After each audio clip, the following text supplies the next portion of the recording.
ಸರಿ, ಮತ್ತೊಮ್ಮೆ ನಿಮ್ಮೆಲ್ಲರಿಗೂ ಸ್ವಾಗತ. ಇದು ಲೆಕ್ಚರ್ ಸಂಖ್ಯೆ 46 ಹಾಗೂ ಇವತ್ತು ನಾವು ಐಗನ್ ವ್ಯಾಲ್ಯೂ ಎಂಬ ಲೀನಿಯರ್ ಆಲ್ಜೀಬ್ರಾದ ಒಂದು ಪ್ರಮುಖ ಟಾಪಿಕ್ ಅನ್ನು ಕಂಟಿನ್ಯೂ ಮಾಡೋಣ. ಸರಿ, ನಾವು ಐಗನ್ ವ್ಯಾಲ್ಯೂ ಮತ್ತು ಐಗನ್ ವೆಕ್ಟರ್ಗಳ ಪರಿಚಯ ಹಾಗೂ ಅವುಗಳ ಜಿಯೋಮೆಟ್ರಿಕಲ್ ಇಂಟರ್ಪ್ರಿಟೇಷನ್ಗಳ ಬಗ್ಗೆ ಮತ್ತು ಕೆಲವು ಸರಳ ಉದಾಹರಣೆಗಳು, ಐಗನ್ ವ್ಯಾಲ್ಯೂ ಮತ್ತು ಐಗನ್ ವೆಕ್ಟರ್ಗಳನ್ನು ಕಂಪ್ಯೂಟ್ ಮಾಡುವ ಬಗ್ಗೆ ಕೂಡ ತಿಳಿಯೋಣ. ಸರಿ, ಇಲ್ಲಿ ಒಂದು ಮ್ಯಾಟ್ರಿಕ್ಸ್ನ ಐಗನ್ ವ್ಯಾಲ್ಯೂ ಮತ್ತು ಐಗನ್ ವೆಕ್ಟರ್ ಏನು? ಇಲ್ಲಿ ನಾವು ಒಂದು 2x2 ಮ್ಯಾಟ್ರಿಕ್ಸ್ನ ಒಂದು ಸರಳ ಉದಾಹರಣೆಯನ್ನು ತೆಗೆದುಕೊಳ್ಳೋಣ. ಇದಾಗಿದೆ 3 2 1 0. ನಂತರ ಈ ಎರಡು ವೆಕ್ಟರ್ಗಳನ್ನು ಪರಿಗಣಿಸೋಣ. ಒಂದು ವೆಕ್ಟರ್ u ಎಂದರೆ -1 0 ಮತ್ತು ಇನ್ನೊಂದು v ಅಂದರೆ 2 1. ಮತ್ತು ಇದರಿಂದ ನಾವು a ಮತ್ತು u ನ ಪ್ರಾಡಕ್ಟ್ ಕಂಪ್ಯೂಟ್ ಮಾಡಿದರೆ ಈಗ ನಮ್ಮ ಬಳಿ ಈ a ಇದೆ ಮತ್ತು ಈ u ಇದೆ. ಅಂದರೆ ಈ ಪ್ರಾಡಕ್ಟ್ ಆಗುತ್ತದೆ -3 ಮತ್ತು -2. ಇದು ನಮಗೆ ನೀಡುತ್ತದೆ -5 ಮತ್ತು ಇಲ್ಲಿ -1. ಆದ್ದರಿಂದ ಎರಡನೇ ಕಾಂಪೊನೆಂಟ್ -1 ಆಗಿದೆ. ಆದ್ದರಿಂದ ಇಲ್ಲಿ ಫಲಿತಾಂಶವು -5 -1 ನಮ್ಮ ಬಳಿ ಇದೆ. ಆದರೆ ಈ ಪ್ರಾಡಕ್ಟ್ ಅನ್ನು ಈ ವೆಕ್ಟರ್ v ಜೊತೆ ಮಾಡಿದರೆ ಏನಾಗುತ್ತದೆ? ಆದ್ದರಿಂದ ಈಗ a ಟೈಮ್ಸ್ v. ಹೀಗಾಗಿ a ಮತ್ತು ಈ v ಎರಡೂ 1. ಇಲ್ಲಿ ನಮಗೆ ಏನು ಸಿಗುತ್ತದೆ? ಹಾಗೆ ಈ 6 ಮತ್ತು -2 4 ಮತ್ತು ಇಲ್ಲಿ ನಮಗೆ ಸಿಗುತ್ತದೆ 2. ಹೀಗಾಗಿ ಈ ಪ್ರಾಡಕ್ಟ್ನ ಫಲಿತಾಂಶ 4 2 ಆಗಿದೆ. ಇಲ್ಲಿ ರೋಚಕ ಏನೆಂದರೆ ಈ 4 2 ಬೇರೇನೂ ಅಲ್ಲ, ಇಲ್ಲಿ 2 1 ಈ ವೆಕ್ಟರ್ನ 2 ಟೈಮ್ಸ್ ಆಗಿದೆ. ಆದ್ದರಿಂದ ನಾವು ಗಮನಿಸುವುದು ಏನೆಂದರೆ ಈ a ಟೈಮ್ಸ್ v ಈ ಸಂದರ್ಭದಲ್ಲಿ ಈ 2 ಟೈಮ್ಸ್ v ಆಗಿದೆ. ಆದ್ದರಿಂದ ಈಗಲೂ ಇಲ್ಲಿಯ ಪ್ರಾಡಕ್ಟ್ ನಮಗೆ v ಅನ್ನು ನೀಡುತ್ತದೆ. ಆದರೆ v ಯ ಮುಂದೆ ಒಂದು ಸಂಖ್ಯೆ ಕೇವಲ 2 ಟೈಮ್ಸ್ ಬಂದಿದೆ. ಆದ್ದರಿಂದ ಇಲ್ಲಿ v ಎಂದರೆ ವೆಕ್ಟರ್ನ ಲೆಂತ್ ಮಲ್ಟಿಪ್ಲಿಕೇಶನ್ ನಂತರ ಹೆಚ್ಚಾಗಿದೆ, ಈಗ ದ್ವಿಗುಣಗೊಂಡಿದೆ. ಹೀಗೆ ಈ ಪಾಯಿಂಟ್ ಇಂದಲೇ ಮುಂದೆ ಹೋಗಿ ನಮಗೆ ಐಗನ್ ವ್ಯಾಲ್ಯೂ ಮತ್ತು ಐಗನ್ ವೆಕ್ಟರ್ಗಳ ಪರಿಚಯವಾಗುತ್ತದೆ. ಆದ್ದರಿಂದ ಇದನ್ನು ನಾವು ಜ್ಯಾಮಿತೀಯವಾಗಿ ನೋಡುವುದಾದರೆ ಏನಾಗುತ್ತಿದೆಯೆಂದರೆ ಇಲ್ಲಿ ನಮ್ಮ ಬಳಿ ಈ x ಅಕ್ಷ ಮತ್ತು y ಅಕ್ಷಗಳಿವೆ. ಹೀಗಾಗಿ ಈ ವೆಕ್ಟರ್ v, ಇಲ್ಲಿ ಕೊಟ್ಟಿರುವ ಈ ವೆಕ್ಟರ್ v ಸರಿಯಾಗಿ ಇದೇ ಆಗಿದೆ. ಮತ್ತು ಈ ಪ್ರಾಡಕ್ಟ್ನ ನಂತರದ ಎವಿ ಕೇವಲ 2 ಟೈಮ್ಸ್ ಆಗಿದೆ. ಈಗ ಆ ವೆಕ್ಟರ್ನಲ್ಲಿ ಇಲ್ಲಿ ಈ v ನ ಲೆಂತ್ ಗಿಂತ ವಿಡ್ತ್ ಲೆಂತ್ ಡಬಲ್ ಆಗಿದೆ. ಆದ್ದರಿಂದ ನಮ್ಮ ಬಳಿ ಈ ವೆಕ್ಟರ್ ಎವಿ ಇದೆ. ಇಲ್ಲಿ ಸ್ವಾರಸ್ಯ ಏನೆಂದರೆ ಎವಿ ಮತ್ತು v ಯ ದಿಕ್ಕು ಒಂದೇ ಆಗಿದೆ ಮತ್ತು ಅವುಗಳ ಮ್ಯಾಗ್ನಿಟ್ಯೂಡ್ ಬೇರೆಯಾಗಿವೆ. ಅಂದರೆ ಇಲ್ಲಿ ಈ ಮುಂಚಿನ ವೆಕ್ಟರ್ v ಯ ಮಲ್ಟಿಪ್ಲಿಕೇಶನ್ನ ನಂತರ ಇದು ಕೇವಲ ಡಬಲ್ ಆಗಿದೆ. ಆದರೆ ಈ u ವೆಕ್ಟರ್ ಅನ್ನು ತೆಗೆದುಕೊಂಡರೆ ಇದು ವೆಕ್ಟರ್ u ಆಗಿತ್ತು ಮತ್ತು ಈ a ಟೈಮ್ಸ್ u 1 ಆಗಿದೆ. ಆದ್ದರಿಂದ ನಮ್ಮ ಬಳಿ ಮಲ್ಟಿಪ್ಲಿಕೇಶನ್ನ ನಂತರ ವೆಕ್ಟರ್ ದಿಕ್ಕುಗಳು ಒಂದೇ ಇರುವ ಹಾಗೆ ಅಂತಹ ರಿಲೇಶನ್ ಇಲ್ಲ. ಈಗ ನಮ್ಮ ಬಳಿ ಸಂಪೂರ್ಣ ವಿಭಿನ್ನ ವೆಕ್ಟರ್ ಆದ a u ಇದೆ. ಆದ್ದರಿಂದ ನಮಗೆ ಈ u ವಿತ್ ಈ a ಮೇಲೆ ಆಸಕ್ತಿ ಇಲ್ಲ. ನಮ್ಮ ಆಸಕ್ತಿಯ ವೆಕ್ಟರ್ಗಳು ಯಾವುದೆಂದರೆ ಆ ಮ್ಯಾಟ್ರಿಕ್ಸ್ನ ಜೊತೆ ಯಾವುದರ ಮಲ್ಟಿಪ್ಲಿಕೇಶನ್ ಅದರ ದಿಕ್ಕನ್ನು ಬದಲಿಸುವುದಿಲ್ಲ. ಇದು ಅರಿಜಿನಲ್ ವೆಕ್ಟರ್ ಆದ v ಗೆ ಪ್ಯಾರಲಲ್ ಆಗಿದೆ ಮತ್ತು ನಾವು ಇದನ್ನೇ ಹುಡುಕುತ್ತಿದ್ದೇವೆ ಹಾಗೂ ವಾಸ್ತವವಾಗಿ ಇದನ್ನೇ ನಾವು ಐಗನ್ ವೆಕ್ಟರ್ಸ್ ಎಂದು ಕರೆಯುತ್ತೇವೆ ಮತ್ತು ಇಲ್ಲಿ ಬಂದಿರುವ ಈ ಸಂಖ್ಯೆಗಳನ್ನು ಐಗನ್ ವ್ಯಾಲ್ಯೂಸ್ ಎನ್ನುತ್ತೇವೆ. ಹೀಗೆ ಇವತ್ತಿನ ಲೆಕ್ಚರ್ನ ಟಾಪಿಕ್ ಇದೇ ಆಗಿದೆ ಹಾಗೂ ನಾವು ಈಗ ಈ ಐಗನ್ ವೆಕ್ಟರ್ಸ್ ಮತ್ತು ಐಗನ್ ವ್ಯಾಲ್ಯೂಸ್ನ ಬಗ್ಗೆ ವಿಸ್ತಾರವಾಗಿ ತಿಳಿಯೋಣ. ಸರಿ, ಇಲ್ಲಿ ವ್ಯಾಖ್ಯಾನ ಅಂದರೆ ಗಣಿತದ ಸರಿಯಾದ ವ್ಯಾಖ್ಯಾನ ಹೀಗಿದೆ. ಎ ಒಂದು ಸ್ಕ್ವೇರ್ ಮ್ಯಾಟ್ರಿಕ್ಸ್ ಆಗಿರಲಿ, ಎಂಟ್ರೀಸ್ ರಿಯಲ್ ಇರಬಹುದು ಅಥವಾ ಮ್ಯಾಟ್ರಿಕ್ಸ್ ಎನ ಎಂಟ್ರೀಸ್ ಕಾಂಪ್ಲೆಕ್ಸ್ ಆಗಿರಬಹುದು. ಎ ಸ್ಕೇಲಾರ್ ಲ್ಯಾಂಬ್ಡಾ ಅನ್ನು ಎನ ಐಗನ್ ವ್ಯಾಲ್ಯೂ ಎಂದು ಕರೆಯಲಾಗುತ್ತದೆ. ನಾನ್ ಜೀರೋ ವೆಕ್ಟರ್ ಉಪಸ್ಥಿತವಿದ್ದರೆ, ಹೌದು, ಅದು ಕೂಡ ಇಲ್ಲಿ ಮುಖ್ಯ. ನಾನ್ ಜೀರೋ ವೆಕ್ಟರ್ ಒಂದು ನಾನ್ಜೀರೋ ವೆಕ್ಟರ್ ಅಸ್ತಿತ್ವದಲ್ಲಿದ್ದರೆ ಅದು ಹೀಗಾಗುತ್ತದೆ Ax = λx. ಅಂದರೆ ಇದು ನಾವು ಈಗಷ್ಟೇ ನೋಡಿದ ಉದಾಹರಣೆಗೆ ಪ್ಯಾರಲಲ್ ಆಗಿದೆ. ಆದ್ದರಿಂದ ನಮ್ಮ ಬಳಿ ಇಂತಹ ಒಂದು ವೆಕ್ಟರ್ x ಇದ್ದರೆ ಯಾವುದರ ಮಲ್ಟಿಪ್ಲಿಕೇಶನ್ ಈ ಕೊಟ್ಟ ಮ್ಯಾಟ್ರಿಕ್ಸ್ Ax ಜೊತೆ ಲ್ಯಾಂಬ್ಡಾ ಟೈಮ್ಸ್ x ಆಗಿರುತ್ತೆ. ಮತ್ತು ಈ ಲ್ಯಾಂಬ್ಡಾ ಯಾವುದೇ ಸ್ಕೇಲಾರ್, ಯಾವುದೇ ರಿಯಲ್ ನಂಬರ್ ಅಥವಾ ಕಾಂಪ್ಲೆಕ್ಸ್ ನಂಬರ್ ಆಗಿದ್ದರೆ. ಸೊ ಇಲ್ಲಿ ಈ Ax = λx. ಇದು ಬಹಳ ಮುಖ್ಯ ಸಮೀಕರಣ ಆಗಿದ್ದು ಇದರ ಬಗ್ಗೆ ಇಂದು ಮಾತನಾಡೋಣ. ಆದ್ದರಿಂದ ಇದೇ ಈ ಐಗನ್ ವೆಕ್ಟರ್ನ ವ್ಯಾಖ್ಯಾನವಾಗಿದೆ. ಈ x ಅನ್ನು ಐಗನ್ ವೆಕ್ಟರ್ ಮತ್ತು ಈ ಲ್ಯಾಂಬ್ಡಾ ಅನ್ನು ಐಗನ್ ವ್ಯಾಲ್ಯೂ ಎನ್ನುತ್ತೇವೆ. ಹೀಗೆ ಇದು ಐಗನ್ ವೆಕ್ಟರ್ ಆಗಿದೆ. ಹಾಗೂ ಇದು ಯಾವಾಗಲೂ ನಾನ್ಜೀರೋ ಆಗಿರಬೇಕು. ಇಲ್ಲವಾದರೆ 0 ಎಂದಿಗೂ ಸಂತೃಪ್ತವಾಗಿರುತ್ತದೆ. ಹಾಗಾಗಿ ನಾವು ಇಲ್ಲಿ ನಾನ್ಜೀರೋ ವೆಕ್ಟರ್ಗಾಗಿ ಹುಡುಕುತ್ತಿದ್ದೇವೆ. ಇಲ್ಲಿ ಇದನ್ನು ಐಗನ್ ವೆಕ್ಟರ್ ಮತ್ತು ಇದನ್ನು ಐಗನ್ ವ್ಯಾಲ್ಯೂ ಎನ್ನಲಾಗುತ್ತದೆ. ಸರಿ, ಹಾಗಾದರೆ ಈಗ vector x eigen value lambda ಜೊತೆ ಅಸೋಸಿಯೇಟೆಡ್ ಆಗಿರುವ ಐಗನ್ ವೆಕ್ಟರ್ ಆಗಿದೆ. ಮತ್ತು ಈಗ ಇಲ್ಲಿ ಜಾಮಿತೀಯವಾಗಿ 2 ಮುಖ್ಯ ಪಾಯಿಂಟ್ಸ್ ನಾವು ಈಗಾಗಲೇ ಹಿಂದಿನ ಉದಾಹರಣೆಯಲ್ಲಿ ನೋಡಿದ ಹಾಗೆ ಮ್ಯಾಟ್ರಿಕ್ಸ್ ಎ ನ ಐಗನ್ ವೆಕ್ಟರ್ಗಳು ಈ Rn ನಲ್ಲಿ ನಾನ್ಜೀರೋ ವೆಕ್ಟರ್ x ಆಗಿದೆ. ಹೇಗೆ ಎಂದರೆ ಇಲ್ಲಿ ವೆಕ್ಟರ್ಗಳಾದ x ಮತ್ತು ಈ x ಪ್ಯಾರಲಲ್ ಆಗಿವೆ. ಇದನ್ನು ನಾವು ಹಿಂದಿನ ಉದಾಹರಣೆಯಲ್ಲಿ ನೋಡಿದ್ದೇವೆ. ಏನೆಂದರೆ ಈ ವೆಕ್ಟರ್ ಮತ್ತು ವೆಕ್ಟರ್ ಎವಿ ಕೇವಲ ಪ್ಯಾರಲಲ್ ಆಗಿವೆ, ಲೆಂತ್ ಬೇರೆ ಆಗಿದೆ. ಆದ್ದರಿಂದ ಇಲ್ಲಿ ಕೂಡ ಜ್ಯಾಮಿತೀಯವಾಗಿ ಸಾಮಾನ್ಯವಾಗಿ ಈ ಐಗನ್ ವ್ಯಾಲ್ಯೂಸ್ ಐಗನ್ ವೆಕ್ಟರ್ನ ಅರ್ಥ ಏನೆಂದರೆ ಈ x ಮತ್ತು ಈ x ವೆಕ್ಟರ್ ಎರಡೂ ಪ್ಯಾರಲಲ್ ಆಗಿವೆ ಹಾಗೂ ಅವುಗಳ ಮ್ಯಾಗ್ನಿಟ್ಯೂಡ್ ಬದಲಾಗುತ್ತದೆ. ಆದ್ದರಿಂದ ನಮ್ಮ ಬಳಿ ಇದೆ ಈ ಐಗನ್ ವ್ಯಾಲ್ಯೂ ಲ್ಯಾಂಬ್ಡಾ. ಬೀಜಗಣಿತದಲ್ಲಿ ನೋಡುವುದಾದರೆ ಐಗನ್ ವೆಕ್ಟರ್ x ಒಂದು ನಾನ್ ಟ್ರಿವಿಯಲ್ ಸಲ್ಯೂಷನ್ ಆಗಿದೆ. ಯಾಕೆಂದರೆ ನಮಗೆ ನಾನ್ಜೀರೋ ಆಗಿರುವ ಐಗನ್ ವೆಕ್ಟರ್ಸ್ x ಬೇಕಾಗಿದೆ. ಆದ್ದರಿಂದ ಇದರರ್ಥ ಇದು ನಾನ್ ಟ್ರಿವಿಯಲ್ ಸಲ್ಯೂಷನ್ x ಯಾಕೆಂದರೆ x 0 ಯಾವತ್ತಿಗೂ ಈ ಸಮೀಕರಣವನ್ನು ತೃಪ್ತಿಪಡಿಸುತ್ತದೆ. ಆದ್ದರಿಂದ ನಮಗೆ 0 ಸಲ್ಯೂಷನ್ನಲ್ಲಿ ಆಸಕ್ತಿ ಇಲ್ಲ. ನಮ್ಮ ಆಸಕ್ತಿ ಇರುವುದು ನಾನ್ಜೀರೋ ಸಲ್ಯೂಷನ್ನಲ್ಲಿ. ಅಂದರೆ ಈ ಸಮೀಕರಣ x λx ನ ಟ್ರಿವಿಯಲ್ ಸಲ್ಯೂಷನ್ನಲ್ಲಿ ಅಥವಾ ಈ ಐಗನ್ ವೆಕ್ಟರ್ x ಇಲ್ಲಿ ಒಂದು a λI ನ ನಲ್ ಸ್ಪೇಸ್ ನಲ್ಲಿಯ ಒಂದು ನಾನ್ಜೀರೋ ವೆಕ್ಟರ್ ಆಗಿದೆ. ಯಾಕೆಂದರೆ ನಮ್ಮ ಬಳಿ ಇರುವ ಈ ಸಮೀಕರಣ A Lx λx. ಆದ್ದರಿಂದ ಈ Ax λx ಇಲ್ಲಿ ನಾವು ಏನು ಮಾಡಬಹುದೆಂದರೆ ಈ x ಟರ್ಮ್ ಅನ್ನು ಲೆಫ್ಟ್ ಹ್ಯಾಂಡ್ ಸೈಡ್ಗೆ ತರಬಹುದು. ಆದ್ದರಿಂದ ನಮ್ಮ ಬಳಿ ಇಲ್ಲಿ a ಈ ಲ್ಯಾಂಬ್ಡಾ ಇದೆ ಐಡೆಂಟಿಟಿ ಮ್ಯಾಟ್ರಿಕ್ಸ್ನೊಂದಿಗೆ. ಯಾಕೆಂದರೆ ನಾವು ಈ a ಮೇಲೆ ಸಬ್ಸ್ಟ್ರ್ಯಾಕ್ಟ್ ಮಾಡಬೇಕು ಮತ್ತು ಈ ಐಡೆಂಟಿಟಿ ಮ್ಯಾಟ್ರಿಕ್ಸ್ ಅನ್ನು ಪರಿಚಯಿಸಬೇಕು ಮತ್ತು ನಂತರ x 0. ಆದ್ದರಿಂದ ಮೂಲತಃ ನಾವು ಏನು ಹುಡುಕುತ್ತಿದ್ದೇವೆ ಎಂದರೆ ನಮಗೆ ಬೇಕಾಗಿರುವುದು ಈ ಸಮೀಕರಣ a λI ನ x ನ ನಾನ್ ಟ್ರಿವಿಯಲ್ ಸಲ್ಯೂಷನ್ ಅಥವಾ system of linear equations a λI x 0. ಮತ್ತು ಇದೇ ಈ a λI ಯ ನಲ್ ಸ್ಪೇಸ್ನ ನಿಖರವಾದ ವ್ಯಾಖ್ಯಾನವಾಗಿದೆ. ಹಾಗಾಗಿ ಇಲ್ಲಿ a λI ಮ್ಯಾಟ್ರಿಕ್ಸ್ ಆಗಿದೆ ಮತ್ತು ನಾವು ಇಲ್ಲಿ ಈ a λI ಯ ನಲ್ ಸ್ಪೇಸ್ ಅನ್ನು ಹುಡುಕಿದರೆ ಇದರಿಂದ ನಮಗೆ ಬೇಕಾಗಿರುವ ಈ x ವೆಕ್ಟರ್ ಈ ಮ್ಯಾಟ್ರಿಕ್ಸ್ a λI ನ ಸ್ಪೇಸ್ನಲ್ಲಿದೆ. ಮತ್ತು ಇದು ನಾನ್ಜೀರೋ ಆಗಿರುವ ಕಾರಣ ಅಂದರೆ ನಲ್ ಸ್ಪೇಸ್ನಲ್ಲೂ ಒಂದು 0 ವೆಕ್ಟರ್ ಇದೆ. ಆದರೆ ನಮಗೆ ಬೇಕಾಗಿರುವುದು ಇದರೊಳಗಿನ ನಲ್ ಸ್ಪೇಸ್ನಲ್ಲಿಯ ನಾನ್ಜೀರೋ ವೆಕ್ಟರ್. ಆದ್ದರಿಂದ x ಇಲ್ಲಿ ಈ a λI ಯ ನಲ್ ಸ್ಪೇಸ್ನಲ್ಲಿಯ ನಾನ್ಜೀರೋ ವೆಕ್ಟರ್ ಆಗಿದೆ. ಈಗ ಸ್ವಾಭಾವಿಕವಾದ ಪ್ರಶ್ನೆ ಏನೆಂದರೆ ಈ ಐಗನ್ ವೆಕ್ಟರ್ ಅನ್ನು ಹೇಗೆ ಕಂಪ್ಯೂಟ್ ಮಾಡುವುದು ಮತ್ತು ಆರ್ಡರ್ n ನ ಮ್ಯಾಟ್ರಿಕ್ಸ್ನೊಂದಿಗೆ ಅಸೋಸಿಯೇಟೆಡ್ ಆಗಿರುವ ಐಗನ್ ವ್ಯಾಲ್ಯೂಸ್ ಅನ್ನು ಹೇಗೆ ಕಂಪ್ಯೂಟ್ ಮಾಡುವುದು. ಆದ್ದರಿಂದ ಐಗನ್ ವ್ಯಾಲ್ಯೂಸ್ ಮತ್ತು ಐಗನ್ ವೆಕ್ಟರ್ಸ್ ಅನ್ನು ಹುಡುಕುವುದು ಹೇಗೆ ಎಂದು ಈಗ ಚರ್ಚಿಸೋಣ. ಇಲ್ಲಿ ಈ ಸಮೀಕರಣ a λI x 0 ಅನ್ನು ಪರಿಗಣಿಸಿ. ಅಂದರೆ ಈ ಫಾರ್ಮ್ನಲ್ಲಿ ಬರೆದಿರುವ x ಈ x ಸಮೀಕರಣ. ಹಾಗೂ ಇಲ್ಲಿ 2 ಅನ್ನೋನ್ಗಳಿವೆ. ಈ ಅನ್ನೋನ್ಗಳು ಲ್ಯಾಂಬ್ಡಾ ಆಗಿವೆ. ಇಲ್ಲಿ ನಾವು ಲ್ಯಾಂಬ್ಡಾ ಕಂಪ್ಯೂಟ್ ಮಾಡಬೇಕು ಹಾಗೂ x ಅನ್ನು ಕೂಡ. ಇಲ್ಲಿ ಒಂದು ಸಮೀಕರಣವಿದೆ a λI x 0 ಅಥವಾ ಇದು ಲೀನಿಯರ್ ಈಕ್ವೇಶನ್ಗಳ ಒಂದು ಸಿಸ್ಟಮ್ ಆಗಿದೆ. ಹಾಗೂ 2 ಅಪರಿಚಿತವಾದವುಗಳಿವೆ ಲ್ಯಾಂಬ್ಡಾ ಹಾಗೂ x. ಈಗ ಈ 2 ಅಜ್ಞಾತಗಳನ್ನು ಕಂಪ್ಯೂಟ್ ಮಾಡುವುದು ಹೇಗೆ.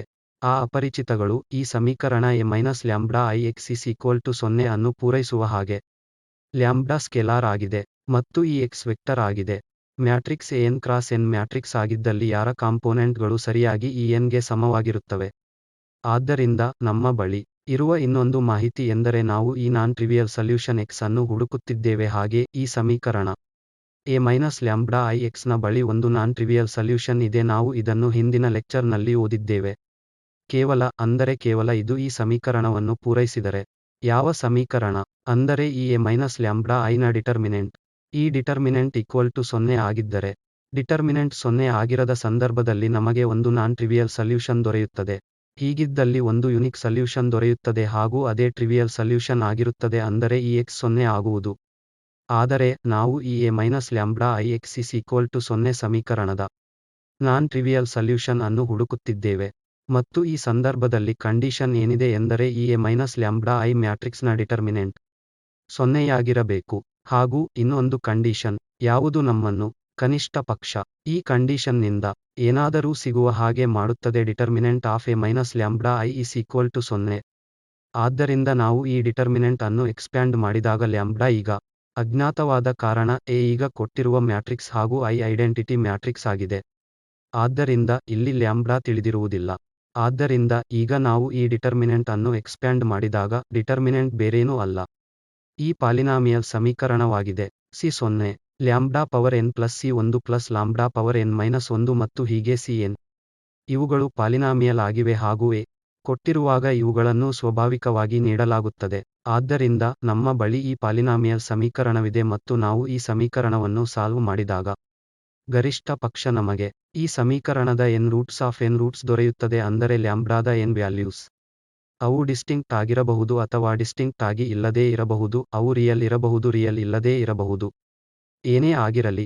ಆದ್ದರಿಂದ ಈ ಸಮೀಕರಣದ ಸಲ್ಯೂಷನ್ ಯಾವುದನ್ನು ನಾವು ಕ್ಯಾರೆಕ್ಟರಿಸ್ಟಿಕ್ ಈಕ್ವೇಷನ್ ಎಂದು ಕರೆಯುತ್ತೇವೆ. ಆದ್ದರಿಂದ ಈ ಎಕ್ವೇಷನ್ ಅನ್ನು characteristic equation of matrix A ಎಂದು ಕರೆಯುತ್ತೇವೆ. ಮತ್ತು ಈ ಸಮೀಕರಣವನ್ನು ಸಾಲ್ವ್ ಮಾಡಿದ ನಂತರ ನಮಗೆ ಸಾಧ್ಯವಿರುವ ಲ್ಯಾಂಬ್ಡಾಗಳು ದೊರೆಯುತ್ತವೆ. ಒಮ್ಮೆ ನಮಗೆ ಲ್ಯಾಂಬ್ಡಾ ದೊರೆತ ನಂತರ ನಮ್ಮ ಬಳಿ ಈ ಸಮೀಕರಣ ಇರುತ್ತದೆ A-λI x 0. ಮತ್ತು ಪ್ರತಿ ಲ್ಯಾಂಬ್ಡಾಗೆ ಈ A-λI x 0 ಇದರ ಸಲ್ಯೂಷನ್ ದೊರೆಯುತ್ತದೆ. ಮತ್ತು ನೆನಪಿಡಿ, ನಮಗೆ ಈ ಲ್ಯಾಂಬ್ಡಾ ಈ ಕಂಡೀಷನ್ ಮೇಲೆ ದೊರೆಯುತ್ತದೆ, ಅದೇನೆಂದರೆ ಡಿಟರ್ಮಿನೆಂಟ್ is 0. ಆದ್ದರಿಂದ ನಮಗೆ ಸ್ವಾಭಾವಿಕವಾಗಿ ನಮಗೆ ಈ A-λI x 0 ಯ ನಾನ್ ಟ್ರಿವಿಯಲ್ ಸಲ್ಯೂಷನ್ ದೊರೆಯುತ್ತದೆ. ಯಾಕೆಂದರೆ ಈ ಡಿಟರ್ಮಿನೆಂಟ್ 0 ಆಗದೇ ಇರುವಾಗ ಟ್ರಿವಿಯಲ್ ಸಲ್ಯೂಷನ್ ದೊರೆಯುತ್ತದೆ. ಆದರೆ ನಮ್ಮ ಬಳಿ ಹೇಗೆ ಎಂದರೆ ನಮ್ಮ ಲ್ಯಾಂಬ್ಡಾ ಈ ಡಿಟರ್ಮಿನೆಂಟ್ A-λI 0 ಆಗುವ ಹಾಗೆ. ಆದ್ದರಿಂದ ಈ ಲ್ಯಾಂಬ್ಡಾಗಳಿಗೆ ನಮಗೆ ತನ್ನಂತಾನೆ ಈ A-λI x 0 ಯ ನಾನ್ ಟ್ರಿವಿಯಲ್ ಸಲ್ಯೂಷನ್ ದೊರೆಯುತ್ತದೆ. ಆದ್ದರಿಂದ ಇಲ್ಲಿ ಈ ಕ್ಯಾರೆಕ್ಟರಿಸ್ಟಿಕ್ ಈಕ್ವೇಷನ್ ರೂಟ್ಗಳು ಖಂಡಿತವಾಗಿ ಐಗನ್ ವ್ಯಾಲ್ಯೂ ಎಂದು ಕರೆಯಲ್ಪಡುತ್ತವೆ, ಯಾಕೆಂದರೆ ಈ ಲ್ಯಾಂಬ್ಡಾ ಐಗನ್ ವ್ಯಾಲ್ಯೂ ಆಗಿದೆ. ಆದ್ದರಿಂದ ನಾವು ಈ ಕ್ಯಾರೆಕ್ಟರಿಸ್ಟಿಕ್ ಈಕ್ವೇಷನ್ ಅನ್ನು ಸಾಲ್ವ್ ಮಾಡಿದ ನಂತರ ನಮಗೆ ಎಲ್ಲ ಐಗನ್ ವ್ಯಾಲ್ಯೂಗಳು ದೊರೆಯುತ್ತವೆ.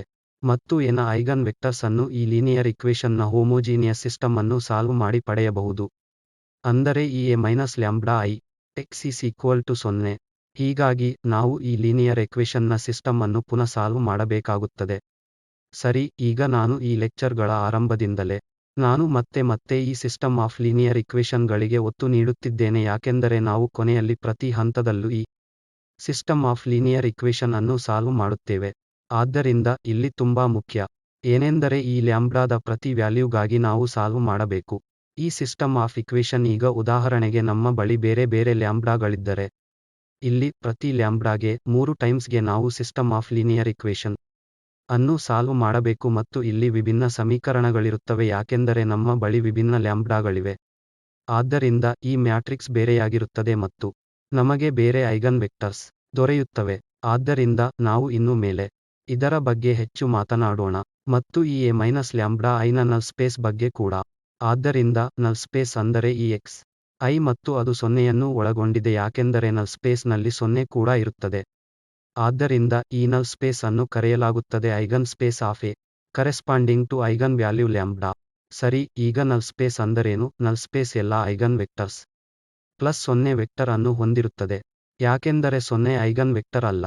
ಆದ್ದರಿಂದ ಇಲ್ಲಿ ಐಗನ್ ಸ್ಪೇಸ್ ಎಂದೂ ಕರೆಯಲ್ಪಡುವ ನಲ್ ಸ್ಪೇಸ್ 0 ವೆಕ್ಟರ್ ಅನ್ನು ಸೇರಿ ಎಲ್ಲ ಐಗನ್ ವೆಕ್ಟರ್ಗಳನ್ನು ಹೊಂದಿದೆ, ಯಾಕೆಂದರೆ ಇಲ್ಲಿ 0 ಸ್ವಾಭಾವಿಕವಾಗಿ ಈ A-λI x 0 ಯ ಸಲ್ಯೂಷನ್ ಆಗಿದೆ, ಅಥವಾ 0 ನಲ್ ಸ್ಪೇಸ್ನಲ್ಲಿ ಇರುತ್ತದೆ. ಆದರೆ 0 ಇಲ್ಲಿ ಐಗನ್ ವೆಕ್ಟರ್ ಅಲ್ಲ, ಯಾಕೆಂದರೆ ಐಗನ್ ವೆಕ್ಟರ್ ಅನ್ನು ನಾವು ನಾನ್ಜೀರೋ ಎಂದು ಹೇಳುತ್ತೇವೆ. ನಾನ್ಜೀರೋ x ಈ ಸಮೀಕರಣದ ನಾನ್ ಟ್ರಿವಿಯಲ್ ಸಲ್ಯೂಷನ್. ಹೀಗೆ ಇನ್ನೊಂದು ಟರ್ಮಿನಾಲಜಿ ಇದೆ ಯಾವುದನ್ನು ನಾವು ನಂತರ ಬಳಸಬಹುದು, ಅದೇ ಐಗನ್ ಸ್ಪೇಸ್. ಅಂದರೆ ಐಗನ್ ಸ್ಪೇಸ್ ಬೇರೇನೂ ಅಲ್ಲ, 0 ವೆಕ್ಟರ್ ಅನ್ನು ಸೇರಿ ಈ ಎಲ್ಲ ಐಗನ್ ವೆಕ್ಟರ್ಗಳ ಸೆಟ್ ಆಗಿದೆ. ಸರಿ, ಹಾಗಾದರೆ ನಾವು ಇಲ್ಲಿ ಪ್ರಶ್ನೆಗಳಿಗೆ ಹೋಗೋಣ. ಇಲ್ಲಿ ಈ ಪ್ರಶ್ನೆ ಸಂಖ್ಯೆ 1. ಈ matrix A is equal to 2 1 4 ಮತ್ತು -2 ಇದರ ಐಗನ್ ವ್ಯಾಲ್ಯೂಸ್ ಮತ್ತು ಐಗನ್ ವೆಕ್ಟರ್ಗಳನ್ನು ಹುಡುಕಿ. ಇದು ಒಂದು ಸರಳ ಉದಾಹರಣೆ. ಈಗ ಐಗನ್ ವ್ಯಾಲ್ಯೂಸ್ ಮತ್ತು ಐಗನ್ ವೆಕ್ಟರ್ಸ್ನ ಇವ್ಯಾಲ್ಯೂಯೇಷನ್ ಇಂದ ಆರಂಭಿಸೋಣ. ಆದ್ದರಿಂದ ಮೊದಲನೇದಾಗಿ ನಾವು ಕ್ಯಾರೆಕ್ಟರಿಸ್ಟಿಕ್ ಇಕ್ವೇಶನ್ ಅನ್ನು ಬರೆಯೋಣ ಮತ್ತು ಐಗನ್ ವ್ಯಾಲ್ಯೂಸ್ ಅನ್ನು ಹುಡುಕಲು ನಾವು ಯಾವತ್ತೂ ಕ್ಯಾರೆಕ್ಟರಿಸ್ಟಿಕ್ ಇಕ್ವೇಶನ್ ಅನ್ನು ಸಾಲ್ವ್ ಮಾಡಬೇಕು ಮತ್ತು ಪ್ರತಿ ಕ್ಯಾರೆಕ್ಟರಿಸ್ಟಿಕ್ ವ್ಯಾಲ್ಯೂ ಅಥವಾ ಪ್ರತಿ ಐಗನ್ ವ್ಯಾಲ್ಯೂಗೆ ನಾವು ಸಿಸ್ಟಮ್ ಆಫ್ ಇಕ್ವೇಶನ್ ಅನ್ನು ಸಾಲ್ವ್ ಮಾಡಬೇಕು. ಈ ರೀತಿ ನಮಗೆ ಐಗನ್ ವೆಕ್ಟರ್ಸ್ ದೊರೆಯುತ್ತದೆ. ಆದ್ದರಿಂದ ಇಲ್ಲಿ ಕ್ಯಾರೆಕ್ಟರಿಸ್ಟಿಕ್ ಇಕ್ವೇಶನ್ A ನ ಡಿಟರ್ಮಿನೆಂಟ್ ಆಗಿದೆ. ಆದ್ದರಿಂದ A ಅಂದರೆ ಐಗನ್ ವ್ಯಾಲ್ಯೂಸ್ ಇಲ್ಲಿ ಬೇರೇನೂ ಅಲ್ಲ. ಈ ಕ್ಯಾರೆಕ್ಟರಿಸ್ಟಿಕ್ ಇಕ್ವೇಶನ್ನ ಸಲ್ಯೂಷನ್ ಆಗಿದೆ. ಇಲ್ಲಿ ನಮ್ಮ ಬಳಿ -λ ಇದೆ. ಆದ್ದರಿಂದ ಇಲ್ಲಿ A1 2 1 ಮತ್ತು ಈ 4 ಮತ್ತು -1 ಮತ್ತು ನಮ್ಮ ಬಳಿ ಇದೆ ಈ ಇದು ಡಿಟರ್ಮಿನೆಂಟ್ ಆಗಿರುತ್ತದೆ ಕೊನೆಯಲ್ಲಿ. ಇಲ್ಲಿ ಎಂದರೆ 0 0 ಮತ್ತು ಅದು ಮತ್ತು ಈ ಐಡೆಂಟಿಟಿ ಮ್ಯಾಟ್ರಿಕ್ಸ್ನ ಪ್ರಾಡಕ್ಟ್ ಆಗಿದೆ. ಇದನ್ನು ಈಗ ನಾವು ಸಾಲ್ವ್ ಮಾಡಬೇಕಾಗಿರುವುದು ಈಗ ಈ ಡಿಟರ್ಮಿನೆಂಟ್. ಆದ್ದರಿಂದ ಇಲ್ಲಿ ಈ ಮ್ಯಾಟ್ರಿಕ್ಸ್ ಏನು? ಇಲ್ಲಿ ಈ ಮ್ಯಾಟ್ರಿಕ್ಸ್ ಇಲ್ಲಿ 2 ಮತ್ತು ನಮ್ಮ ಬಳಿ ಇದೆ ಈ 1 ಮತ್ತು ಇಲ್ಲಿ ನಮ್ಮ ಬಳಿ ಇದೆ ಈ 4 ಮತ್ತು -1 ಮತ್ತು ಅದು ಡಿಟರ್ಮಿನೆಂಟ್ ಆಗಿದೆ. ಹಾಗೂ ಇದನ್ನು ನಾವು ಯಾವತ್ತೂ ನೇರವಾಗಿ ಇಲ್ಲಿ ಬರೆಯಬಹುದು. ಈ ಕೊಟ್ಟಿರುವ ಮ್ಯಾಟ್ರಿಕ್ಸ್ Aಗೆ ಬರೆಯಬಹುದು. ಆದ್ದರಿಂದ Aಗೆ ಕೊಡಲಾಗಿತ್ತು ಈ 2 1 ಮತ್ತು ಈ 4 -1. ಆದ್ದರಿಂದ ಕ್ಯಾರೆಕ್ಟರಿಸ್ಟಿಕ್ ಇಕ್ವೇಶನ್ ಅನ್ನು ಹೇಗೆ ಬರೆಯುವುದು? ಕೇವಲ ಈ ಮ್ಯಾಟ್ರಿಕ್ಸ್ನ ಡಿಟರ್ಮಿನೆಂಟ್ ಡಯಾಗನಲ್ ಇಂದ ಅನ್ನು ಸಬ್ಸ್ಟ್ರ್ಯಾಕ್ಟ್ ಮಾಡಿ. ಅಂದರೆ 1 ಆದ್ದರಿಂದ ಈ ಡಯಾಗನಲ್ ಇಂದ ವರೆಗೆ ನಮಗೆ ದೊರೆಯುತ್ತದೆ ಈ 2 ಮತ್ತು -1 is equal to 0. ಮತ್ತು ಈಗ ಡಿಟರ್ಮಿನೆಂಟ್ ವ್ಯಾಲ್ಯೂ ಇಲ್ಲಿ ಈ ಪ್ರಾಡಕ್ಟ್. ಅಂದರೆ ಇಲ್ಲಿ ಇದು -2 ಆಗಿರುತ್ತದೆ. ಮತ್ತು ಈ -1 ಇಂದ ಮಲ್ಟಿಪ್ಲೈ ಆದ ಮೇಲೆ ಮತ್ತು ಇದು ಇಲ್ಲಿ -4 is equal to 0. ಆದ್ದರಿಂದ ನಮಗೆ ಸಿಗುತ್ತದೆ ಇಲ್ಲಿ ಈ ಪ್ರಾಡಕ್ಟ್ ಹಾಗೂ ಇದು ನಮಗೆ ನೀಡುತ್ತದೆ -2 ಮತ್ತು ಇಲ್ಲಿ -2 ಪ್ಲಸ್ ಮತ್ತು ಪ್ಲಸ್ ಸ್ಕ್ವೇರ್ ಮತ್ತು ಈಗ ನಮ್ಮ ಬಳಿ ಇದೆ -4 is equal to 0. ಆದ್ದರಿಂದ ಇಲ್ಲಿ ನಮಗೆ ಸಿಗುತ್ತದೆ -6. ಇದು ಮತ್ತು ನಮ್ಮ ಬಳಿ ಇದೆ ಈ ಸ್ಕ್ವೇರ್ ಹಾಗೂ ಇದೆ ಈ -. ಆದ್ದರಿಂದ ಇದು ಕ್ಯಾರೆಕ್ಟರಿಸ್ಟಿಕ್ ಇಕ್ವೇಶನ್ ಆಗಿದೆ. ಹಾಗೂ ಇದನ್ನು ನಾವು ಸರಳವಾಗಿ ಫ್ಯಾಕ್ಟರೈಸ್ ಮಾಡಬಹುದು ಮತ್ತು ಆ -3 ಹಾಗೂ ಈ +2 is equal to 0. ಆದ್ದರಿಂದ ಅದು ಕ್ಯಾರೆಕ್ಟರಿಸ್ಟಿಕ್ ಇಕ್ವೇಶನ್ ಆಗಿದೆ ಹಾಗೂ ಅಲ್ಲಿಂದ ನಮಗೆ ದೊರೆಯುತ್ತದೆ ಸಮೀಕರಣದ ರೂಟ್ಸ್. ಆದ್ದರಿಂದ ಇದನ್ನೇ ಇಲ್ಲಿ ಕೊಡಲಾಗಿದೆ -1 ಮತ್ತು +2 is equal to 0. ಸೊ ಇಲ್ಲಿ ಇದೆ ನಮ್ಮ ಕ್ಯಾರೆಕ್ಟರಿಸ್ಟಿಕ್ ಇಕ್ವೇಶನ್ ಆಗಿದೆ ಮತ್ತು ಇದರ ರೂಟ್ ಅದು ಐಗನ್ ವ್ಯಾಲ್ಯೂ ಆಗುತ್ತದೆ. ಆದ್ದರಿಂದ ನಮ್ಮ ಐಗನ್ ವ್ಯಾಲ್ಯೂಗಳಲ್ಲಿ ಒಂದನ್ನು ಇಲ್ಲಿ ನಾವು ಎಂದು ಕರೆದಿದ್ದೇವೆ. ಈ 3 ಆಗಿದೆ ಯಾಕೆಂದರೆ ಇದು ಈ ಸಮೀಕರಣದ ಸಲ್ಯೂಷನ್ ಆಗಿದೆ. ಮತ್ತು ಇನ್ನೊಂದು ಐಗನ್ ವ್ಯಾಲ್ಯೂ ಆಗಿದೆ 2 ಇದು -2 ಆಗಿದೆ. ಮತ್ತು ಐಗನ್ ವೆಕ್ಟರ್ಸ್ ಒಂದಕ್ಕೊಂದು ಇಲ್ಲಿ ಕರೆಸ್ಪಾಂಡಿಂಗ್ ಆಗಿವೆ. ಇಲ್ಲಿ ಮೊದಲು ನಾವು ಈ 1 is equal to 3 ಅನ್ನು ತೆಗೆದುಕೊಳ್ಳೋಣ. ಆದ್ದರಿಂದ ಇದನ್ನು ತೆಗೆದುಕೊಂಡು ನಾವು ಈಗ ಫಾರ್ಮ್ ಮಾಡಬೇಕು ಸಿಸ್ಟಮ್ ಆಫ್ ಇಕ್ವೇಶನ್ A ಮತ್ತು ಟೈಮ್ಸ್ x ಇಲ್ಲಿ. ಆದ್ದರಿಂದ ಅದು ಒಂದು ಸಿಸ್ಟಮ್ ಆಫ್ ಇಕ್ವೇಶನ್ ಆಗುತ್ತದೆ. ಸೊ ನಾವು ಈಗ ಈ 3 ಅನ್ನು ಡಯಾಗನಲ್ ಎಂಟ್ರೀಸ್ ಇಂದ ಸಬ್ಸ್ಟ್ರ್ಯಾಕ್ಟ್ ಮಾಡಬೇಕು ಮತ್ತು ಇದು ಇಲ್ಲಿ ನಮ್ಮ ಮ್ಯಾಟ್ರಿಕ್ಸ್ ಆಗಿರುತ್ತದೆ. ಅಂದರೆ ಹೀಗಾಗಿ ನಾವು ಹೀಗೆ ಮಾಡಿದರೆ ಸೊ ಇಲ್ಲಿ A-3I. ಸೊ A ಇಲ್ಲಿ 2 ಆಗಿತ್ತು. ಆದ್ದರಿಂದ ನಾವು ಈಗ ಈ 3 ಅನ್ನು ಡಯಾಗನಲ್ ಎಂಟ್ರೀಸ್ ಇಂದ ಸಬ್ಸ್ಟ್ರ್ಯಾಕ್ಟ್ ಮಾಡಿದರೆ ನಮಗೆ -1 ಇಲ್ಲಿ 1 ಮತ್ತು ಇಲ್ಲಿ 4 ಮತ್ತು ಇದು -1 ಮತ್ತು -1 ಆದ್ದರಿಂದ -3. ಸೊ ಇದು -4 ಆಗುತ್ತದೆ ಮತ್ತು ಈಗ ನಮ್ಮ ಬಳಿ ಇದೆ ಈ x1 x2 xಗೆ ಇಲ್ಲಿ 2 ಕಾಂಪೊನೆಂಟ್ಸ್ ಇವೆ. ಮತ್ತು ರೈಟ್ ಹ್ಯಾಂಡ್ ಸೈಡ್ 0 ವೆಕ್ಟರ್ ಆಗಿದೆ ಇಲ್ಲಿ ಈ 1 is equal to 3ಗೆ ಕರೆಸ್ಪಾಂಡಿಂಗ್ ಆಗಿರುವ ಐಗನ್ ವೆಕ್ಟರ್ ಅನ್ನು ಪಡೆಯುವುದಕ್ಕಾಗಿ ನಾವು ಈ ಸಿಸ್ಟಮ್ ಆಫ್ ಇಕ್ವೇಶನ್ ಅನ್ನು ಸಾಲ್ವ್ ಮಾಡಬೇಕು. ಮತ್ತು ಇದು ಸರಳವಾಗಿದೆ ಯಾಕೆಂದರೆ ನಾನು ಪುನಃ A ಎಂದು ಕರೆಯುವ ಇಲ್ಲಿನ ಈ ಮ್ಯಾಟ್ರಿಕ್ಸ್. ಸೊ ಇದೇ ಆ ಮ್ಯಾಟ್ರಿಕ್ಸ್ ಆಗಿದೆ ಯಾವುದನ್ನು ನಾವು ಸುಲಭವಾಗಿ ಈ ಎಕಲಾನ್ ಫಾರ್ಮ್ಗೆ ರೆಡ್ಯೂಸ್ ಮಾಡಬಹುದು. ಆದ್ದರಿಂದ ಈ ಮ್ಯಾಟ್ರಿಕ್ಸ್ನ ರೋ ರೆಡ್ಯೂಸ್ಡ್ ಎಕಲಾನ್ ಫಾರ್ಮ್ -1 ಮತ್ತು ಈ 1 ಆಗಿರುತ್ತದೆ. ಮತ್ತು ಇಲ್ಲಿ ನಾವು ಮಲ್ಟಿಪ್ಲೈ ಬೈ 4 ಮಾಡಿ ಈ ಸಮೀಕರಣಕ್ಕೆ ಎಡಿಟ್ ಮಾಡಬಹುದು. ಸೊ ಅದು 0 0 ಆಗುತ್ತದೆ ಮತ್ತು ಅದು ಈ ಮ್ಯಾಟ್ರಿಕ್ಸ್ನಿಂದ ರೋ ರೆಡ್ಯೂಸ್ಡ್ ಎಕಲಾನ್ ಫಾರ್ಮ್ ಆಗಿದೆ ಹಾಗೂ ಇಲ್ಲಿಂದ ನಾವು ಸುಲಭವಾಗಿ ಸಲ್ಯೂಷನ್ ಅನ್ನು ಐಡೆಂಟಿಟಿ ಮಾಡಬಹುದು. ಆದ್ದರಿಂದ ಇದು ನಮ್ಮ ಪೈವೋಟ್ ಎಲಿಮೆಂಟ್ ಆಗಿದೆ ಮೊದಲನೇ 1 ಮತ್ತು ಇಲ್ಲಿ ನಮ್ಮ ಬಳಿ ಇದೆ 0 ರೋಗಳು. ಹೀಗೆ ಸ್ವಾಭಾವಿಕವಾಗಿ ನಮಗೆ ಒಂದು ನಾನ್ ಟ್ರಿವಿಯಲ್ ಸಲ್ಯೂಷನ್ ಸಿಗುತ್ತದೆ ಯಾಕೆಂದರೆ ಲ್ಯಾಂಬ್ಡಾಗಳು ಈ ಕಂಡೀಷನ್ನಲ್ಲಿ ನಮಗೆ ದೊರೆತಿದ್ದವು ಅದು ಏನೆಂದರೆ ನಮಗೆ ಒಂದು ನಾನ್ ಟ್ರಿವಿಯಲ್ ಸಲ್ಯೂಷನ್ ಸಿಗುತ್ತದೆ ಇದರರ್ಥ ಯಾವಾಗಲೂ ಇಂಥ ಸಿಸ್ಟಮ್ ಅನ್ನು ಸಾಲ್ವ್ ಮಾಡುವಾಗ ಫ್ರೀ ವೇರಿಯೇಬಲ್ ದೊರೆಯುವುದು. ಇಲ್ಲಿ ಉದಾಹರಣೆಗೆ x2 ಅನ್ನು ನಾವು ಫ್ರೀ ವೇರಿಯೇಬಲ್ ಎಂದು ಕರೆಯಬಹುದು. ಸೊ ಈ x2 ಫ್ರೀ ವೇರಿಯೇಬಲ್ ಆಗಿದೆ ನಾವು ಇಲ್ಲಿ ಆಯ್ಕೆ ಮಾಡಬಹುದು ನಮಗಿಷ್ಟವಾದ ವ್ಯಾಲ್ಯೂ ಅನ್ನು. ಆದ್ದರಿಂದ ನಾವು x2 1 ಅನ್ನು ಆಯ್ಕೆ ಮಾಡಿದರೆ ಈ ಇಕ್ವೇಶನ್ ನಮಗೆ ನೀಡುತ್ತದೆ ಇಲ್ಲಿ -x1 + x2 = 0 ಅದೇ ಇಲ್ಲಿ ಸಮೀಕರಣ ಆಗಿದೆ ಮತ್ತು x2 1 ಆಯ್ಕೆ ಮಾಡಿದರೆ ಇಲ್ಲಿ x1 ಕೂಡ 1 ಆಗುತ್ತದೆ. ಸೊ ಇದರ ಒಂದು ಸಲ್ಯೂಷನ್ ಮತ್ತು ಸಲ್ಯೂಷನ್ಗಳ ಇನ್ಫೈನೈಟ್ ಸಾಧ್ಯತೆಗಳಿವೆ. ಆದ್ದರಿಂದ ಸಲ್ಯೂಷನ್ಗಳ ಒಂದು ಸಾಧ್ಯತೆ x1 is 1 ಮತ್ತು x2 ಕೂಡ 1 ಆಗಿದೆ. ಆದ್ದರಿಂದ ಇದರಿಂದ ನಮಗೆ ಸಿಗುವ ಸಲ್ಯೂಷನ್ ಅದೇ ಆಗಿದೆ. ಅದು ಒಂದು ಸಲ್ಯೂಷನ್ ಇದರ ಯಾವುದೇ ಮಲ್ಟಿಪಲ್. ಸೊ ನಮ್ಮ ಬಳಿ ಇರಬಹುದು 2 ಅಥವಾ ಯಾವುದೇ ಸಂಖ್ಯೆ ಯಾವುದನ್ನು ಈ ಒಂದು ಜೊತೆ ಮಲ್ಟಿಪ್ಲೈ ಮಾಡಬಹುದು ಹಾಗೂ ಅದಾಗುತ್ತದೆ ಈ ಸಮೀಕರಣದ ಸಲ್ಯೂಷನ್ ಇದರರ್ಥ ಐಗನ್ ವೆಕ್ಟರ್. ಸೊ ಈ ಐಗನ್ ವೆಕ್ಟರ್ ಇಲ್ಲಿ ಯಾವತ್ತೂ ಯುನಿಕ್ ಅಲ್ಲ. ಇದಕ್ಕೆ ಕರೆಸ್ಪಾಂಡ್ ಆಗಿ λ1 = 3 ನಮಗೆ ಸಿಕ್ಕಿತು ಈ ವೆಕ್ಟರ್ ಒಂದು ವೆಕ್ಟರ್. ಇದನ್ನು ಹೇಳುವುದು ಅಗತ್ಯ ಯಾಕೆಂದರೆ 2 ಕೂಡ ಸಲ್ಯೂಷನ್ ಆಗುತ್ತದೆ ಮತ್ತು ಅದು ಕೂಡ ಐಗನ್ ವೆಕ್ಟರ್ ಆಗುತ್ತದೆ. ಆದ್ದರಿಂದ ಇದರ ಯಾವುದೇ ಮಲ್ಟಿಪಲ್ ಐಗನ್ ವೆಕ್ಟರ್ ಆಗುತ್ತದೆ ಯಾಕೆಂದರೆ ಅದೇ ಇದರ ಸಲ್ಯೂಷನ್ ಆಗಿದೆ. ಮತ್ತು ಇದು ಒಂದು ರೀತಿಯ ಸಲ್ಯೂಷನ್ ಜನರೇಟರ್ ಆಗಿದೆ ಅಥವಾ ಈ A-3I ಮ್ಯಾಟ್ರಿಕ್ಸ್ನ ನಲ್ ಸ್ಪೇಸ್ನ ಬೇಸಸ್ ಆಗಿದೆ. ಆದ್ದರಿಂದ ಅದು ಬೇಸ್ ಆಗಿದೆ ಇಲ್ಲಿ ಈ A-3I ನ ನಲ್ ಸ್ಪೇಸ್ಗೆ ಮತ್ತು ಅದು ವೆಕ್ಟರ್ x ಆಗಿದೆ ಯಾವುದನ್ನು ನಾವು ಐಗನ್ ವೆಕ್ಟರ್ ಎಂದು ಕರೆಯುತ್ತೇವೆ. ಆದ್ದರಿಂದ ಸಿಮಿಲರ್ ಅದೇ ರೀತಿಯ ಸ್ಟೆಪ್ಸ್ಗಳನ್ನು ನಾವು ಈಗ ರಿಪೀಟ್ ಮಾಡಬೇಕು λ2 = -2 ಗೆ ಆದ್ದರಿಂದ ನಾನು ಅದನ್ನು ಸ್ಕಿಪ್ ಮಾಡಬಹುದು. ಸೊ ಇಲ್ಲಿ ನಮ್ಮ ಬಳಿ ಇದೆ ಈ A+2I. ಈಗ ಈ 2 ಅನ್ನು ಸೇರಿಸಲಾಗುತ್ತದೆ ಡಯಾಗನಲ್ ಎಂಟ್ರೀಸ್ಗಳಿಗೆ. ಹೀಗಾಗಿ ನಮ್ಮ ಬಳಿ ಇರುವ A+2I ಆಗುತ್ತದೆ ಈ 4 1 ಮತ್ತು 4 1 ಮ್ಯಾಟ್ರಿಕ್ಸ್ ಆಗಿ.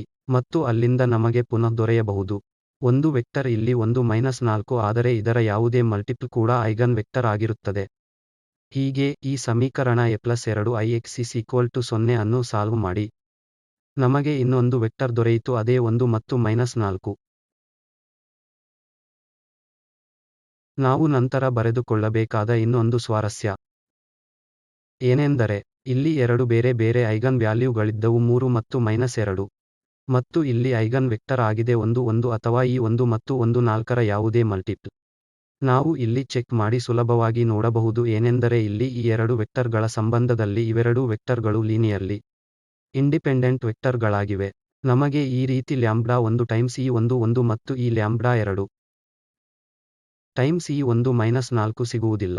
ನಿಮಗೆ ಈ ಲೀನಿಯರ್ ಕಾಂಬಿನೇಷನ್ ಅನ್ನು 0ಗೆ ಸೆಟ್ ಮಾಡಬೇಕೆಂದಿದ್ದರೆ ಕೇವಲ ಒಂದು ಸಲ್ಯೂಷನ್ ಇದೆ ಅದೇನೆಂದರೆ λ1 0 ಮತ್ತು λ2 0 ಇಲ್ಲಿ ಬೇರೆ ಸಾಧ್ಯತೆ ಇಲ್ಲ.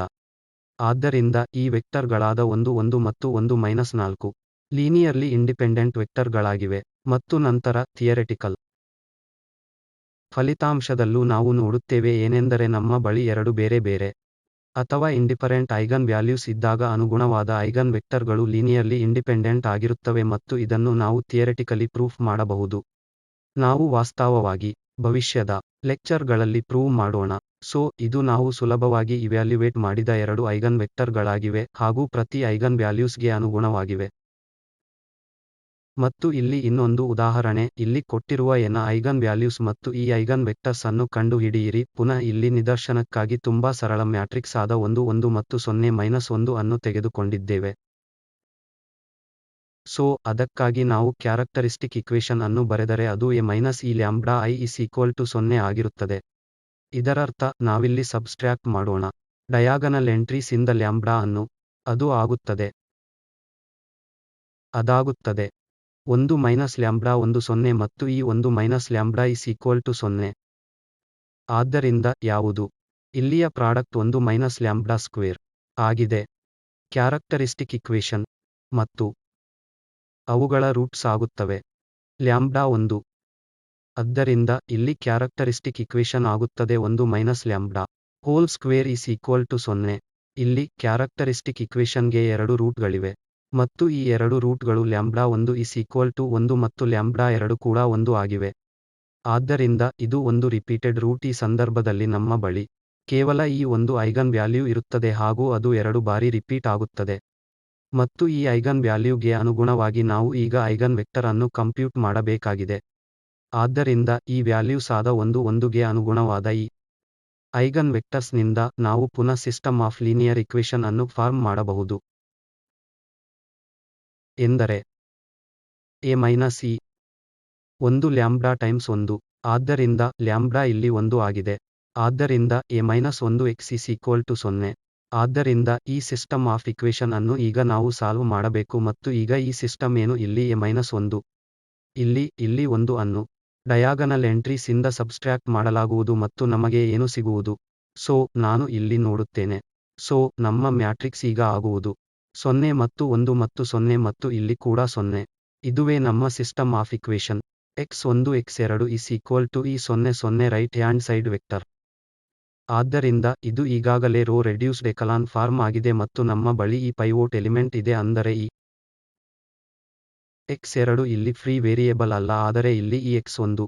ಯಾಕೆಂದರೆ ಮೊದಲನೇ ಕಾಲಮ್ನಲ್ಲಿ ಪೈವೋಟ್ ಎಲಿಮೆಂಟ್ ಇಲ್ಲ ಹಾಗೂ ಇದನ್ನೇ ನಾವು ಫ್ರೀ ವೇರಿಯೇಬಲ್ ಎನ್ನುತ್ತೇವೆ. ಮತ್ತು ಈ ಫ್ರೀ ವೇರಿಯೇಬಲ್ಗೆ ನಾವು ನಮಗೆ ಬೇಕಾದ ವ್ಯಾಲ್ಯೂ ಅನ್ನು ಅಸೈನ್ ಮಾಡಬಹುದು. ಆದ್ದರಿಂದ ಉದಾಹರಣೆಗೆ ಈ x1ಗೆ ನಾವು ಒಂದು ಆಲ್ಫಾ ಅನ್ನು ಅಸೈನ್ ಮಾಡುತ್ತೇವೆ. ಮತ್ತು ಈ x2 ಇಕ್ವೇಶನ್ ಇದನ್ನು ಈಗಾಗಲೇ ಮೊದಲನೇ ಇಕ್ವೇಶನ್ನಲ್ಲಿ ನೀಡಲಾಗಿದೆ x2 0 ಎಂದು. ಇಲ್ಲಿ ಈ ಆಲ್ಫಾ ಮೇಲೆ ನಮಗೆ ಡಿಪೆಂಡೆನ್ಸಿ ಕೂಡ ಇಲ್ಲ. x2 ಯಾವಾಗಲೂ 0 ಆಗಿದೆ. ನಾವು ಯಾವ ಆಲ್ಫಾ ತೆಗೆದುಕೊಂಡರೂ ನಮಗೆ ಆ ಸ್ವಾತಂತ್ರ್ಯವಿದೆ. ಆದ್ದರಿಂದ ಈ ಸಿಸ್ಟಮ್ ಆಫ್ ಇಕ್ವೇಶನ್ಗೆ ನಮ್ಮ ಸಲ್ಯೂಷನ್ ಆಗಿದೆ x1 ಮತ್ತು x2. ಈ ಆಲ್ಫಾ ಮತ್ತು ಈ 1 0.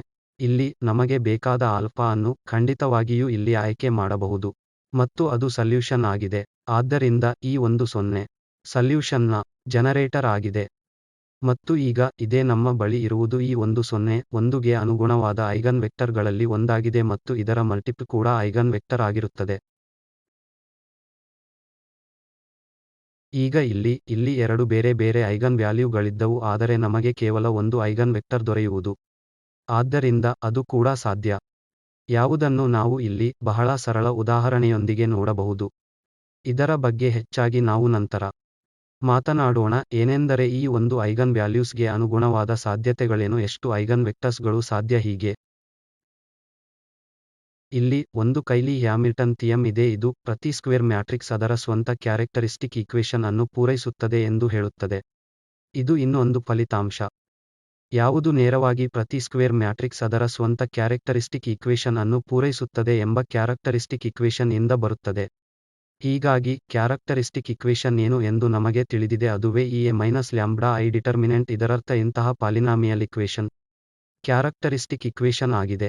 ಮತ್ತು ಈ ಫಲಿತಾಂಶ ಹೇಳುತ್ತದೆ. ಆದರೆ ಇದರ ಪ್ರೂಫ್ಗೆ ನಾವು ಹೋಗುವುದಿಲ್ಲ. ಏನೆಂದರೆ ಈ ಮ್ಯಾಟ್ರಿಕ್ಸ್ ಮಾತ್ರ ಈ ಕ್ಯಾರೆಕ್ಟರಿಸ್ಟಿಕ್ ಈಕ್ವೇಶನ್ ಅನ್ನು ಪೂರೈಸುವುದು. ಅರ್ಥ ಲ್ಯಾಂಬ್ಡಾದ ಬದಲು ಇದನ್ನು ನಾವು ಎ ಇಂದ ಬದಲಿಸಿದರೆ ಈಗ ಇಲ್ಲಿ ಎ ಪವರ್ ಎನ್ ಮೈನಸ್ 1 ಮತ್ತು ನಂತರ ಇದು ಮತ್ತು ಹೀಗೆ Cn ನವರೆಗೆ. ಆ ಸಂದರ್ಭದಲ್ಲಿ ಇದು ಆಗುತ್ತದೆ Cn ಇಂಟು ಐ ಅದೇ ಗಾತ್ರದ ಐಡೆಂಟಿಟಿ ಮ್ಯಾಟ್ರಿಕ್ಸ್ ಆಗಿರುತ್ತದೆ.